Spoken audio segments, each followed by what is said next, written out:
નમસ્કાર, dB live ન્યૂઝમાં આપનું સ્વાગત છે। આજે ખુશીના સમાચાર છે કે સરકાર દ્વારા અરવલ્લી પર્વતમાળાઓને તોડી અને જે લીજ આપવાનો મામલો હતો, જેના કારણે સમગ્ર ગુજરાત અને રાજસ્થાનમાં સરકારની ખૂબ જ ટીકા થઈ રહી હતી, નિંદા થઈ રહી હતી અને સરકાર ઉપર ખૂબ જ મોટા આક્ષેપો થઈ રહ્યા હતા, તેમજ ખૂબ જ મોટા પાયે વિરોધ વંટોળ પણ થઈ રહ્યો હતો અને મુદ્દો પણ ગંભીર હતો, કારણ કે લગભગ 2.5 અબજ વર્ષથી જે 1500 કિલોમીટરની આસપાસની જે આ અરવલ્લીની પર્વતમાળા છે, જે સમગ્ર હરિયાણા, પંજાબ, રાજસ્થાન અને ગુજરાત સુધી ફેલાયેલી છે, જે પર્વતમાળા સાથે લાખો કરોડો આદિવાસી અને અન્ય લોકોના જે જનજીવન જોડાયેલા છે, એવી પર્વતમાળાના હિસ્સાને તોડી પાડી અને ખાનગી લીજોને પરમિશન આપવાના મામલે સમગ્ર સમાજની અંદર અને ખાસ કરીને આદિવાસી સમાજની અંદર રોષ ફાટી નીકળ્યો હતો। રાજસ્થાનમાં પણ બહુ ભારે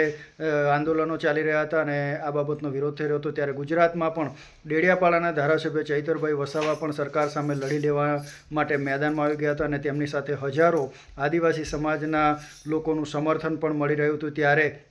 સરકારે નમતું જોખ્યું છે અને સુપ્રીમ કોર્ટે જે આદેશ કર્યો હતો તેમાં પણ ફેરફાર થયો છે અને હવેથી ખુશીની વાત છે કે અરવલ્લી પર્વતમાળાને ઊની આંચ નહીં આવે, અરવલ્લીની પર્વતમાળાને કોઈ પણ પ્રકારનું નુકસાન થશે નહીં અને સરકાર તે માટે પૂરેપૂરી કાળજી રાખશે, એની સલામતી અને સુરક્ષાનો પણ વિચાર કરશે અને અરવલ્લી પર્વતમાળાને સંપૂર્ણ રીતે સાચવવામાં આવશે। એમાં કોઈ પણ પ્રકારની લીજને, નવી લીજોને મંજૂરી આપવામાં નહીં આવે એવો નિર્ણય લેવામાં આવ્યો છે, જેને સૌ કોઈ વધાવી રહ્યા છે અને ભારતીય જનતા પાર્ટીની સરકાર દ્વારા અરવલ્લી પર્વતમાળા મામલે જે 100 મીટરથી નાની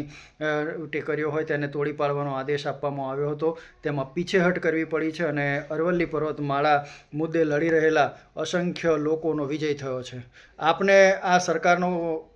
નિર્ણય કેવો લાગ્યો છે તે કોમેન્ટ કરીને ચોક્કસ જણાવજો અને ડીબી લાઈવ ઘોઘંબા ન્યૂઝ ચેનલને જો સબસ્ક્રાઈબ ન કરી હોય તો સબસ્ક્રાઈબ કરી લેશો અને વિડીયોને લાઇક અને ફોલો કરજો।